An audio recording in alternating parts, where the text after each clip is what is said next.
नमस्कार, मैं Sandeep Tiwari. DI show में आज यूपीएसआई की डीआई है। यूपीएसआई एग्जाम 2017 12 दिसंबर को यह पेपर हुआ था। सेकंड शिफ्ट की डीआई है। उस समय यूपीएसआई और यूपी पुलिस में आपने अभी तक भी देखा होगा, उस समय की बात ही छोड़ दीजिए, अभी तक भी आप देखते होंगे अक्सर पेपर में जैसे एक फिगर देता है, एक सवाल पूछ लेता है। ये आरपीएफ में भी ऐसा होता है, कांस्टेबल और एसआई में ऐसे बन जाता है। और कभी कभी जैसे यूपी पुलिस का एग्जाम जो 24 वाला हुआ था, उसमें आपने एक फिगर पर 5 सवाल देखे। यहाँ पर ऐसा था 17 में जब पेपर हुआ था, तो एक फिगर पर कभी 2 सवाल आता था, कभी 3 सवाल आता था, और कभी कभी किसी शिफ्ट में हमने देखा है, मैं आपको दिखाऊंगा कि 3 फिगर हैं और 3 ही सवाल हैं। अब इसके अपने कभी अच्छाई भी इसकी होती है, कभी बुराई भी होती है, लेकिन अभ्यर्थी के तौर पर कि कभी हमको 3 फिगर पढ़ना है, उत्तर एक ही देना है, कभी कभी होता है एक ही फिगर को अच्छे से पढ़ लिया और 5 सवाल हल हो जाते हैं। तो दोनों की अपनी अलग अलग डिमांड होती है। मेरा इन सेशन को कराने का बस इतना ही ऑब्जेक्टिव है कि यह यूपी का एग्जाम है और फिगर मैच करते हैं, फिगर एक एग्जाम से दूसरे एग्जाम में जाते हैं।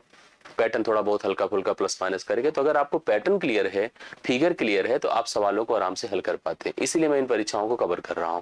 मैंने यूपी पुलिस भी कवर किया, आप यूजीसी नेट देखा ही देखा होगा, आईबीपीएस मैंने कवर किया, जो और भी रिलेवेंट आ रहे हैं उनको भी मैं कवर कर रहा हूँ, इसी आधार पर इसको भी कर रहा हूँ।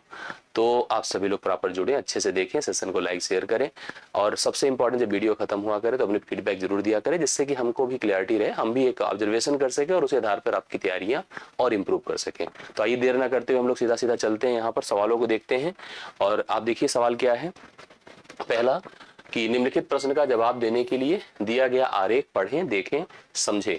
आरेख में देख रहा हूं 2 पाई चार्ट है, और आप सब जानते हैं कि पाई चार्ट में कंप्लीट वैल्यू, कंप्लीट मान किसी भी चीज का, अभी फिलहाल अभी मैंने आंकड़े नहीं पढ़े हैं, अगर वो 100% है परसेंटेज में, तो वही चीज जब पाई चार्ट में प्रेजेंटेबल होता है तो 360 डिग्री के माध्यम से प्रेजेंट किया जाता है। अब अगर यही 50 करो तो यहाँ 180 डिग्री होगा, वो आप भी अगर और आधा करें 25 तो 90 डिग्री होगा। तो इस तरह से यहाँ पर सारी वैल्यू जो परसेंटेज की होती है, जैसे जैसे उसका डिस्ट्रीब्यूशन होता है, उसी प्रकार से इसको बेस मान करके इसका डिस्ट्रीब्यूशन होता है। यहाँ कुछ क्षेत्रीय परिव्यय दिए गए हैं, खर्च हैं, ठीक है, 2 अलग अलग वर्षों के हैं। हमें जरूरत के हिसाब से अलग अलग ईयर्स को यहाँ पर कंसीडर करना होगा। जैसे सबसे पहले हमने कहा कि 1991 एक वर्ष था, आप सबको पता है। 2 लाख का परिव्यय था, उसमें अलग अलग मद थे, जैसे कृषि में 20%, औद्योगिक में 15%, चिकित्सा में 10%, शिक्षा में 25% और ग्रामीण विकास में 30% का परिव्यय होता था, क्षेत्रीय परिव्यय। बढ़ करके 1992 में जब हम आए 2,50,000 हो गया, अर्थात 50,000 का इंक्रीज हुआ। कृषि में 15%, अलग अलग सेक्टर्स में परसेंटेज का अप डाउन हुआ, जैसे ग्रामीण विकास में बढ़ गया, औद्योगिक में 10 ही रहा, वहां भी 15 तक घट गया, कृषि में भी देखिए घट गया, चिकित्सा में बढ़ गया, शिक्षा में घट गया। तो इस प्रकार से अलग अलग जगहों पर परिव्यय की कमी या वृद्धि देखने को मिली। परसेंटेज है इन्फॉर्मेशन में, डिग्री में नहीं, समझिएगा इस चीज को। इसलिए अगर हम किसी एक को पकड़ लें, सपोज करिए कृषि, और हमसे कोई पूछे कृषि में 1991 का परिव्यय क्या था, तो 1991 में यहाँ पर 20% था, जिसको 20/100 लिख सकते हैं, अर्थात 1/5 कहते हैं, करेक्ट। 1/5 को अगर हमने 2 लाख से गुणा किया तो निश्चित तौर पर 40,000 आएगा, 5 चौके 20 होता, अर्थात 40,000 रुपए कृषि में परिव्यय आया था 1991 में। जबकि इधर अगर देखा जाए तो 15% के हिसाब से कैलकुलेट करना होगा, 15 बटे आपको 100 करना होगा, और आपके सामने वैल्यू 250 है, मतलब 2,50,000 है। 2,50,000 है, 2 जीरो खत्म होते हैं, 15 शून्य शून्य, 15 पचे 75, 15 दूना 30, 37,500 है। यहाँ सोचिए परसेंटेज ज्यादा था, यहाँ कम था, लेकिन बेस दोनों के अलग अलग थे, और बेस इसका 2 लाख था, इसका बेस 2.5 लाख रुपए था। तो इसी आधार पर हमें प्रत्येक आंकड़ों का एनालिसिस करना है, ऐड करना है, कभी मान निकालना है, और जो सवाल पूछे जाएंगे उसका उत्तर हमें देना है। आशा करता हूँ समझ में आ रहा होगा। सवालों पर चलिएगा। वो 2 क्षेत्र कौन से हैं, 2 ऐसे कौन से क्षेत्र हैं जहां जो ग्रामीण विकास और अन्य क्षेत्रों के आवंटन बराबर हैं। ग्रामीण विकास का जो आवंटन होगा, जैसे ग्रामीण विकास यहाँ 30 डिग्री है, 30% है। अन्य क्षेत्र मतलब वो दोनों क्षेत्र जिसकी बात की जा रही है, क्षेत्रों में चिकित्सा शिक्षा है, ध्यान दीजिएगा, कृषि और औद्योगिक है, चिकित्सा और औद्योगिक है, और कृषि और चिकित्सा है। हम ऑप्शन ओरिएंटेड ही हो सकते। एक डाउट यहाँ बन सकता है कि अगले वर्ष को भी कंसीडर करेंगे, केवल इसी वर्ष में रहेंगे, समझ रहे हैं। अब हम जैसे इसी वर्ष के हिसाब से चलते हैं, ऑप्शन ओरिएंटेड चलते हैं। जैसे मान लीजिए मैंने ग्रामीण विकास को देखा 30% है 1991 में। अगर हम चिकित्सा शिक्षा की बात करें, हमें तो पहले बराबर करना है, समझ रहे हैं। हम यहाँ दोनों मैच करा लेंगे, कहीं पर बराबर हो जाए तो आपको उसी हिसाब से चलना होगा। पहला है चिकित्सा और शिक्षा, तो चिकित्सा है यहाँ पर 10 और शिक्षा है 25, 10 35 होता है, तो ये तो होगा नहीं। यहाँ चेक कर लीजिए, चिकित्सा और शिक्षा यहाँ पर भी 25 है और ग्रामीण विकास 50 है, तो छोड़ दीजिए। कृषि और औद्योगिक, कृषि और औद्योगिक की बात करो तो ये भी 35 है, ये भी नहीं होगा। यहाँ भी चेक कर लीजिए, कृषि और औद्योगिक यहाँ पर 25 है जबकि 50 है। चिकित्सा और औद्योगिक की बात करें, चिकित्सा कितना है आप देख रहे हैं 10% और औद्योगिक कितना है 15, 10, 25 होता है, ये 30 है तो कम है। यहाँ भी देख लीजिए चिकित्सा और औद्योगिक यहाँ पर 25 है, ये भी नहीं है। तो निश्चित तौर पर कृषि और चिकित्सा अब लास्ट बच रहा है अपने पास, जो विकल्प के रूप में अगर देखा भी जाए तो कृषि और चिकित्सा। तो कृषि और चिकित्सा आपके पास कृषि का 20% है और चिकित्सा का 10% है, तो दोनों ऐड करने से 30% हो रहा है और 30% ही आपका ग्रामीण विकास है जो कि आपके लिए इक्वल वैल्यू दे रहा है। तो राइट सोल्यूशन यहाँ पर अगर देखा गया तो डी ऑप्शन बनकर आ रहा है, एकदम सही आंसर है डी ऑप्शन। सभी लोग यहाँ पर उतार सकते हैं, कंफर्म कर सकते हैं। आशा करता हूँ सबको क्लियर हुआ होगा। दूसरी तरफ अगर हम जैसे एक और लाइन यहाँ पर लिखा था, जिनका योगफल 25% से अधिक हो, तो निश्चित तौर पर ग्रामीण विकास का भी परसेंटेज 30 था तो उसके अधिक ही रहेगा। अगर बराबर है तो 30, उस 30 का मतलब ही 25 से ज्यादा है। लेकिन कुल आवंटन से 50% कम है। तो अब एक चीज तो मैं आपको बता दूं, जैसे आपके मन में डाउट आ रहा हो कि इसका क्यों नहीं सोच रहे, इसका क्यों नहीं सोच रहे हैं, क्योंकि इसमें ग्रामीण विकास का जो आवंटन है 50% है, जबकि अब अगर इसका मतलब दोनों जो अन्य आवंटन होंगे उनको 50% के बराबर होना होगा।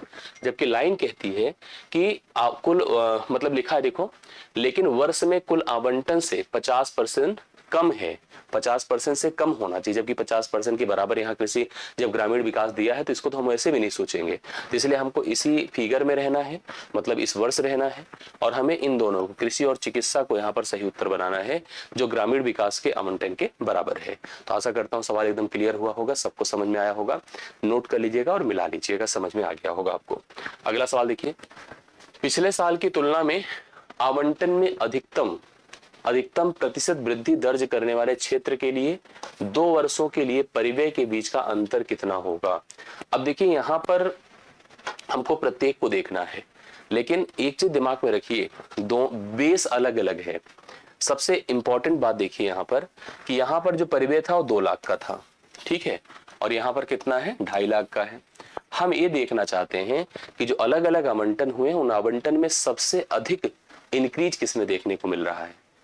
अच्छा, इसमें मत सोचिएगा जैसे मान लो यहाँ कृषि है 20% और यहाँ कृषि है 15%, तो आप ये कह दो कि कृषि वहां कम ही होगी, ऐसा कोई मस्ट नहीं है, क्योंकि वो आपका देखिए क्या है, जो बैलूस है आप अगर चेक करिए तो बैलूस कितनी है, जैसे यहाँ पर देखिए तो बैलूस कितनी है बताइए, ये 2 लाख है और ये कितना है, ये 2 लाख है और ये कितना है 50,000 है, 2 लाख है और 50,000 है। ये चीज ठीक है, जैसे हम लोग क्या कर ले ना, जैसे देख रहे हैं कि यहाँ तो कम ही हुआ है तो कृषि को छोड़ दीजिए। अगर हम औद्योगिक की बात करें तो औद्योगिक भी कम ही हुआ है, ये भी छोड़ दें, ठीक है। बट फिर मैं कह रहा हूं कि बेस बहुत मायने रखता है। हालांकि इतना तो समझ में आ ही रहा है कि कम हो रहा है तो कम को क्यों जाएं, बढ़ने वाले पर जाएं, ठीक है। हम कम पर निकाले ही क्यों जब हमको बढ़ता दिख रहा है कहीं पे। अब चिकित्सा देखो यहाँ 10 है, यहाँ 15, यहाँ बढ़ा है 10 और 15, मतलब अगर देखा जाए जैसे हम कैसे सोचते हैं, बढ़ा है भाई 15% किसका, इसका, 250 का, और 10% किसका, इसका। तो हम इस तरह से सोचते हैं भाई 15, अगर हम जब बात कर रहे हैं चिकित्सा की, चिकित्सा मतलब मेडिसिन, अगर आप कह दो मेडिसिन की, तो मेडिसिन में अगर आप सोचो तो 15% किसका है बोलिए, 2.5 लाख का, 2.5 लाख का 2.5 हमने लिख दिया, या 250 लिख देता हूं, 250 कर देता हूं, माइनस आपको 10% कितना करना होगा, 2 लाख का 2 लाख का मतलब 200 कर दिया। दोनों का जो डिफरेंस होगा वो वैल्यू कितनी आएगी। इसके अलावा और वृद्धि देखो, यहाँ शिक्षा में भी कमी हुई है, तो कुल मिला के जो हमें दिख रहा है अगर सही पूछा जाए तो सर्वाधिक जो चेंज है वो 30% से 50% हो रहा है। अगर प्रतिशत के हिसाब से आप फिगर को ही ऑब्जर्व करो तो ग्रामीण विकास का ही इंक्रीज सर्वाधिक दिख रहा है, जो कि 20% का दिख रहा है। फिर मैं कहूंगा 20% डायरेक्ट नहीं सोच सकते हो, क्यों, क्योंकि आपको इसका बेस अलग दिखेगा, उसका बेस अलग दिखेगा। भाई हमें 50% करना है। देखिए हम 2 वर्ष में है, एक तो 91 में है और दूसरा 92 में है। 91 में क्या हो रहा है, ग्रामीण विकास 30%, 30% का मतलब 3/10 गुणे आप 2 लाख कर दीजिए, ठीक है, 2 लाख कर दिया, ये खत्म हो गया। तो 20 दिया कितना होता, 60,000, यहाँ पर कितना था 60,000 था। जबकि यहाँ की बात करो तो यह 50% है, तो 50% का मतलब 2,50,000 का, वैसे भी आपको पता है कि 50% 1/2 होता है। अब 1/2 गुणे आप 2,50,000 कर दीजिए तो 1,25,000 हो ही जाएगा, 1,25,000। अब दोनों का अंतर देख लीजिए, आपको कंफर्म हो जाएगा। 60,000 से 1,25,000 का अंतर हो जाएगा 62, मतलब यहाँ पर कितना हो जाएगा 65,000 ना, बिल्कुल सही बात है। 65,000 इसका राइट सोल्यूशन होगा, जो पहले विकल्प में आपको दिख रहा है, सर्वाधिक दिख रहा है, करेक्ट है। इस हिसाब से इसका राइट सोल्यूशन यहाँ पर फर्स्ट ऑप्शन है, 65,000 का इंक्रीज है। सर्वाधिक वृद्धि आपको ग्रामीण विकास में दिख रही है, लेकिन बेस दोनों का अलग अलग है, नहीं तो यही से सीधा 20% निकालते, 20% निकालते और 20% आंसर बन जाता, बट वो गलत हो जाएगा उस तरह से करने पर। नेक्स्ट क्वेश्चन पर आ जाओ। 1992 में कृषि और चिकित्सा दोनों पर कुल खर्च, 92 में आइए, कृषि 15 है और चिकित्सा 15 है, तो दोनों मिला दे तो 30% है, लेकिन 30% किसका है, 2,50,000 का है। ये है कौन कौन सा, कृषि मतलब एग्रीकल्चर, एग्रीकल्चर ठीक है, प्लस मेडिसिन चिकित्सा, ठीक, दोनों मिलाकर के 30% आप 2,50,000। अभी बाद में देखते हैं आगे कुल कर। 91 में औद्योगिक और चिकित्सा, 91 में ए है, औद्योगिक 15 है, चिकित्सा 10 है, तो मिला दीजिए तो कितना है, चिकित्सा और 10 मिला दीजिए 25, क्योंकि बेस सेम है दोनों का। चिकित्सा का मतलब मेडिसिन प्लस औद्योगिक, यहाँ पर लिखा क्या है औद्योगिक, मतलब आप एक प्रकार से कारपोरेट कह सकते हैं औद्योगिक का, या आप व्यापार कह सकते हैं, चलिए कारपोरेट लिख देते हैं हम लोग, ठीक है, या औद्योगिक कह सकते हैं आप अपने हिसाब से।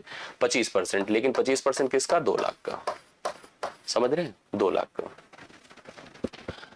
की तुलना में कितने प्रतिशत अधिक था, मतलब यहाँ पर हम लोगों को ये चेक करना है, यह जो मान है, यह जो मान है, इस मान से कितने परसेंट अधिक है।